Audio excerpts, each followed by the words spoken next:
people, it's your girl Adeola. Well, Olympics 2012 was the bomb! You know, I like to give a shout out to all my African brothers and sisters that represented. You know, y'all represented us at the Olympics. Y'all made us proud. I am so proud of all of y'all. South Africa came back with gold, yes. Kenya came back with gold, yes. Ethiopia came back with gold, yes. You know, Nigeria came back. Yes, Nigeria came back with something. Yes, let me see. Sorry, let me see. Nigeria, well, in my opinion, I think we were the best dressed at the opening ceremony. You don't agree? That is huge. Please don't look at me like that. That is something. It takes a lot of brain to put our costume together. Anyway, I think we were the best dressed. Yes, but apart from that, we didn't win anything else. Despite the fact that we had 58 athletes, you know, participating in 8 different sports. Yeah, we won 0 gold, 0 silver, 0 bronze. We came back the same way we went. I said, a whole giant of Africa. And what happened to the giant of Africa now? By the way, how did we become the giants now? I mean, who started the joke? Honestly, I don't think it's a bad idea to suspend this whole, you know, gigantic misnomer of a giant title until we get our acts together. What are we gianting when we went to London and came back the same way? One Nigerian woman said it is the witches and the wizards that are behind Nigeria's failure in London. I said, hey, what witches? These other countries have been preparing for years. We didn't even know we were going to the Olympics until some weeks to the opening ceremony. We don't prepare, but then we want a miracle. This thing is not magic now. When you prepare, you do well. When you don't prepare, you don't do well. It's as simple as that. The thing is, we have many talented people in Nigeria, talented athletes. Let me tell you, the only problem is, unless you know somebody, you're not going anywhere. Or at least know somebody that knows somebody that knows somebody that knows the Minister of Sports. You get what I'm saying? Yes, corruption. You know, if only this guy knows somebody, he could be in the Olympics. And let me tell you, he will do so well in the 100-meter dash and relay. You don't think so? But he doesn't know anybody. That's why he's still running on the street. And don't forget the Niger Delta militants. Those guys are naturally good swimmers. They were born on water. They grew up on water. They traveled all their lives on water. And they are militants, so they're already, you know, prepared. I mean, these guys would do so well if they were to swim in the Olympics. You don't think so? As a matter of fact, some members of the House of Parliament would do so well in boxing. Yes, boxing and judo. Because they've been practicing for a long time. You don't believe me? Take a look.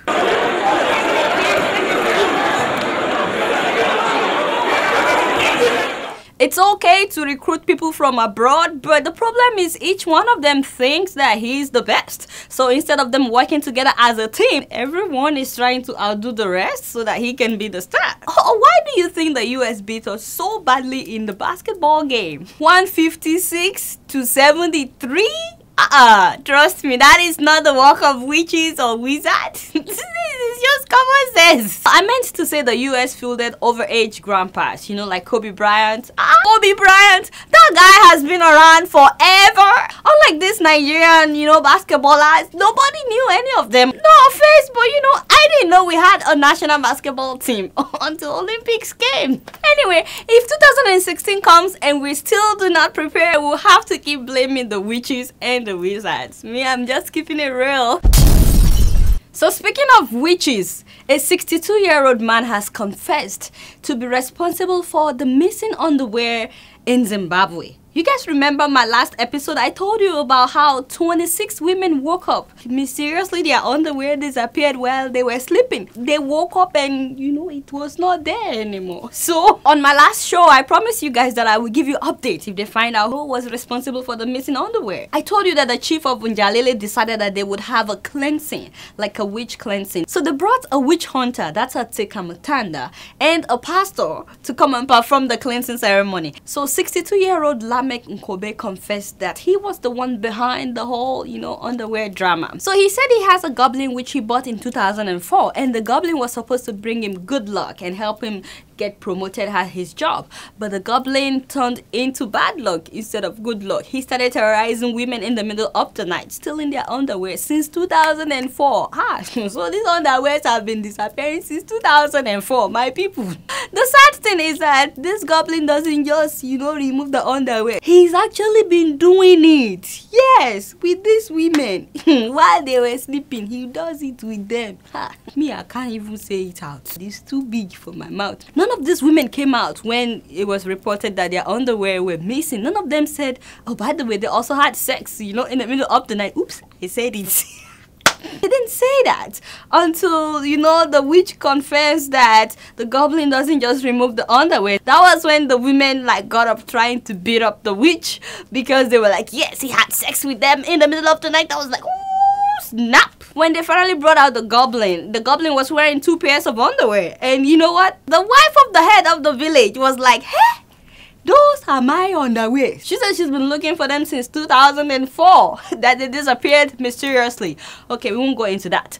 But guess what? They burned down the goblin, and the chief decided that they would deal with the owner of the goblin at their traditional court. He's not happy that they got international attention for wrong grazing in their village. Like I promised, I just, wanted you to be updated on what's latest about the missing underwear, okay? I'm just keeping it real.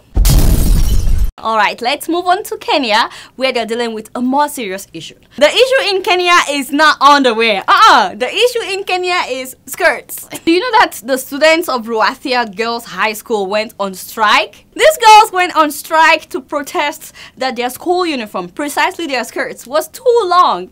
I said, high school students, teenagers, teenagers. So these girls are demanding for shorter skirts and more appealing uniform. In other words, they want to look hot and sexy when they go to school. I said, what is this world coming to? But the trouble escalated when the Minister for Education, Honorable Mutula Kilonzo, supported the girls. He said he's in total agreement with the students that why should they dress as nuns? They are not going to school to become nuns. They need to dress smart and modern like him. Does he look modern? Yeah, right. Yeah, no, he doesn't. Anyway, the parents, the teachers, clergies, everybody was like, hey, you want to teach us how to raise our kids? You want to be telling us what our children to put on to go to school? They were like, no way, these girls are not wearing miniskirts to school. Now, the supporters of the girls were saying that this was the order of the day in the early 1960s and 70s, that women actually wore short skirts to school at the time and that there was no problem whatsoever. So, the whole of Kenya was divided between short skirts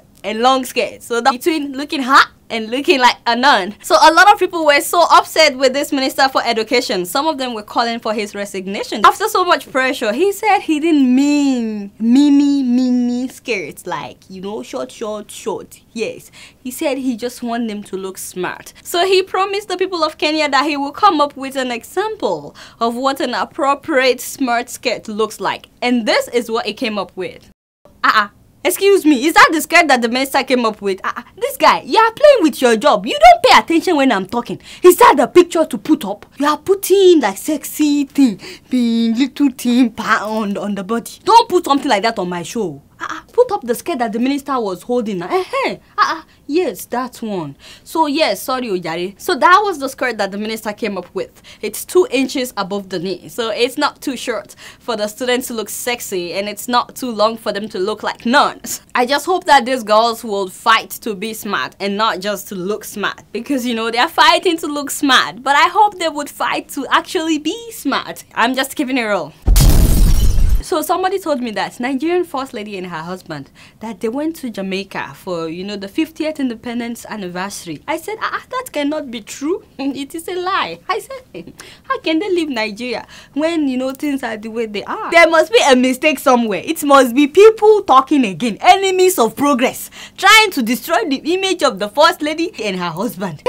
Telling me that they will go to Jamaica, they will leave Nigeria. I said it's not possible. I'm sure that Patience is a good person. Being a good wife. I'm sure she can talk to her husband now. She will just say, my dear husband, you are the best couple in town. Please, don't let us go to Jamaica. because of all the killings and, you know, all the bombings happening in Nigeria.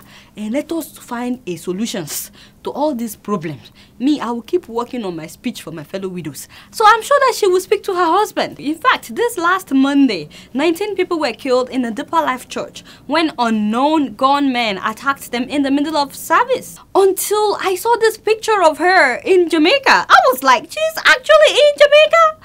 And Trinidad and Tobago, I was so mad. I was like, wow, this is a huge disappointment for somebody like me who look up to this woman. I said, Madam First Lady, you really disappointed me. I didn't expect you to go now, to go and feel important in Jamaica. No wonder somebody was asking me, Adeola, how do I get a picture of Patience Jonathan in her bikini? I said, Patience in her bikini, look at you. Better mind yourself. Hey, God have mercy on you. You want to see the whole First Lady of Nigeria in her bikini. You are not even afraid. By the way, one lady wrestler picked up Michelle Obama. I saw that picture.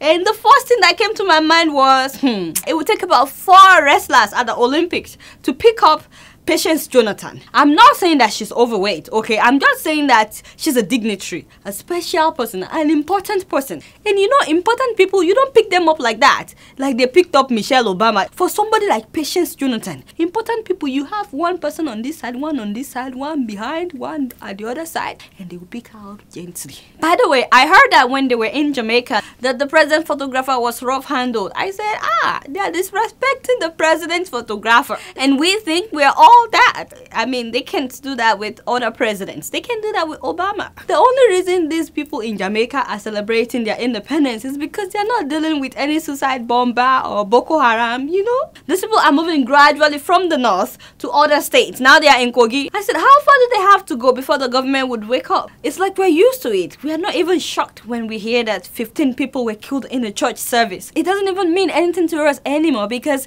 it has become everyday occurrence. So we do respect Madam Jonathan. Think about priorities now. People are dying every day in Nigeria. No, seriously, people are dying every day now in Nigeria. So instead of going to party in Jamaica, you know, why don't you talk to your best couples, your husband? Talk to him. Tell him to do something about the whole killing that has been going on in Nigeria. Enough of the dialogue. Tell him to do something tangible. Because we respect you. We like to listen to your speeches. By the way, Madam First Lady, when are you resuming in Bayelsa now? Because, you know, the whole world is waiting. We can't wait to see you perform in Bayelsa. You know me, I'm just keeping it real. Before I leave today, I want you guys to see some highlights of the Olympics 2012. Yes! Next year, I'm going to play soccer at the Olympics. The camera is still rolling.